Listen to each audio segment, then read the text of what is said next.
Assalamualaikum warahmatullahi wabarakatuh. Alhamdulillahirabbil alamin wa bihi nasta'inu ala umuri dunya waddin.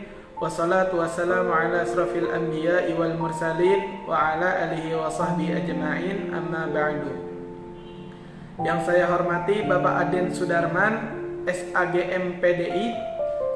Izinkan saya memperkenalkan diri. Nama saya Sarul Zakaria dari Prodi Manajemen Reguler Plus. Pada kesempatan kali ini saya akan menjelaskan definisi ibadah secara etimologi.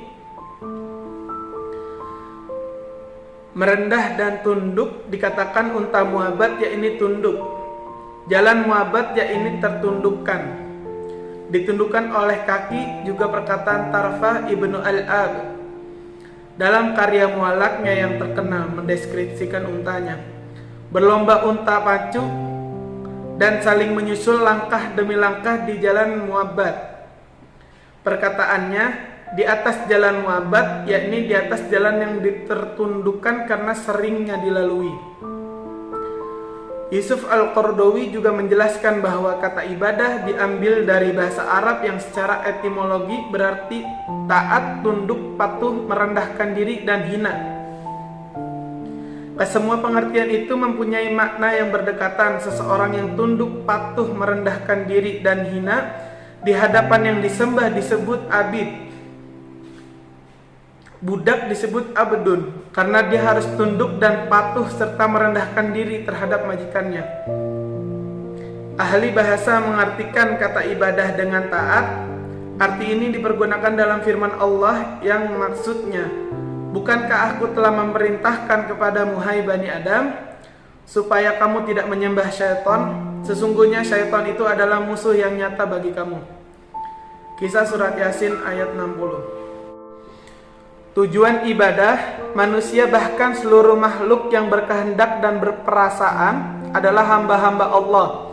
Hamba sebagaimana yang dikemukakan di atas adalah makhluk yang dimiliki.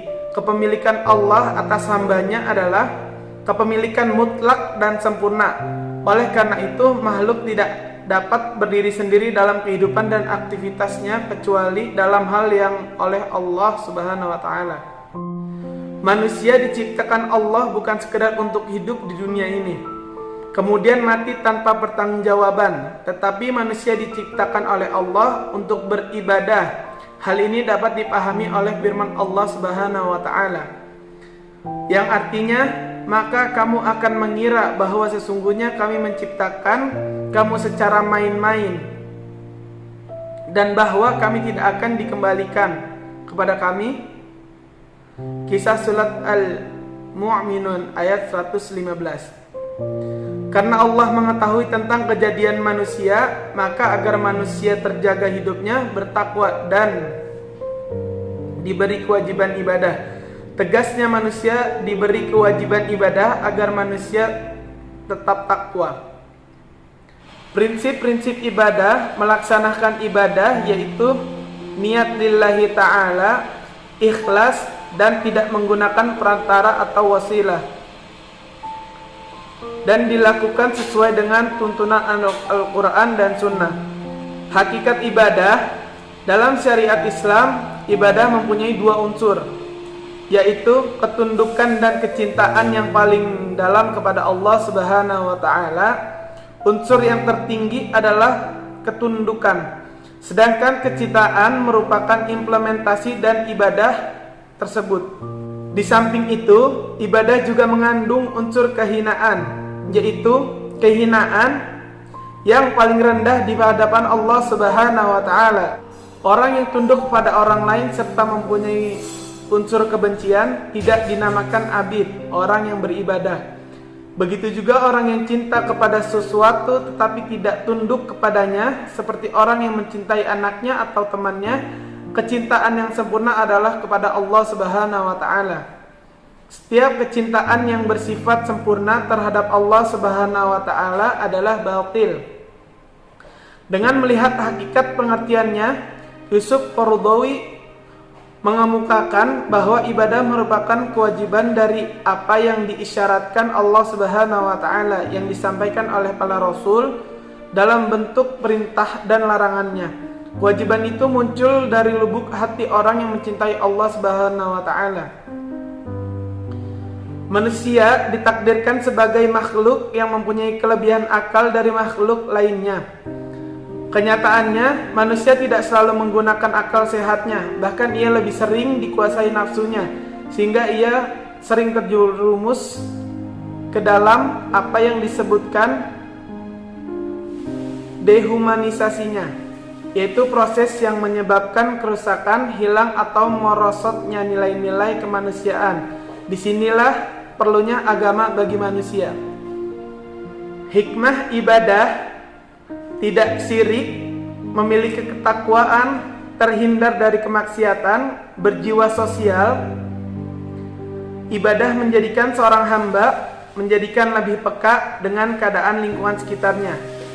Tidak kikir, merasakan keberadaan Allah Subhanahu wa taala, meraih martabat liqa'illah, terkabul doa-doanya, banyak saudara, dan memiliki kejujuran.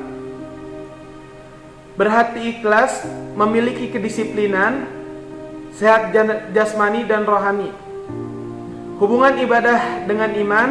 Iman adalah membenarkan dengan hati, mengikrarkan dengan lisan, serta mengamalkan dengan perbuatan. Yang dimaksud membenarkan dengan hati yaitu mempercayai dan meyakini segala yang dibawa Rasulullah SAW. Yang dimaksud dengan mengikrarkan dengan lisan adalah mengucapkan 2 kalimat syahadat. Sedangkan maksud dari mengamalkan dengan perbuatan yaitu hati mengamalkan dalam bentuk keyakinan dan mengamalkan dalam bentuk ibadah. Jika syarat-syarat di atas terpenuhi, maka seorang akan dikatakan mukmin. Pelaksanaan ibadah yang dilandasi iman yang kuat memberikan dampak positif terhadap sikap dan perilaku seorang muslim. Allah berfirman, bacalah apa yang telah diwahyukan kepadamu, yaitu Al-Quran, dan diikrarkan. Dan dirikanlah sholat, sesungguhnya sholat itu mencegah dari perbuatan keji dan munkar. Dan sesungguhnya mengingatkan Allah adalah lebih besar keutamaannya dari ibadah-ibadah yang lain.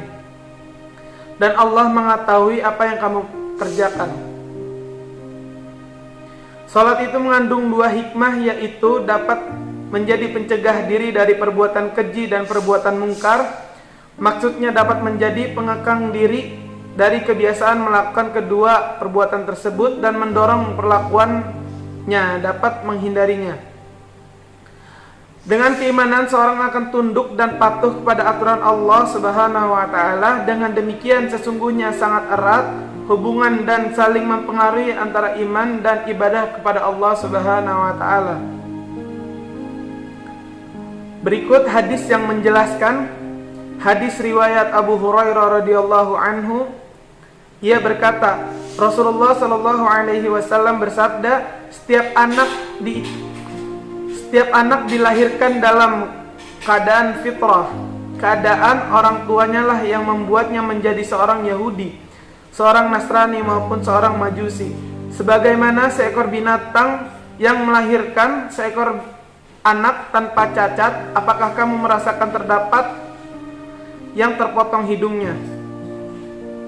Hadis riwayat Abu Hurairah radhiyallahu an. Ia berkata, Rasulullah sallallahu alaihi wasallam bersabda, setiap anak yang dilahirkan dalam keadaan fitrah, kedua orang tuanya yang membuatnya menjadi seorang Yahudi, Nasrani maupun seorang musyrik. Lalu seorang laki-laki bertanya, ya Rasulullah, bagaimana pendapat engkau kalau anak itu mati sebelum itu? Beliau menjawab, Allah lebih tahu tentang apa yang pernah mereka kerjakan.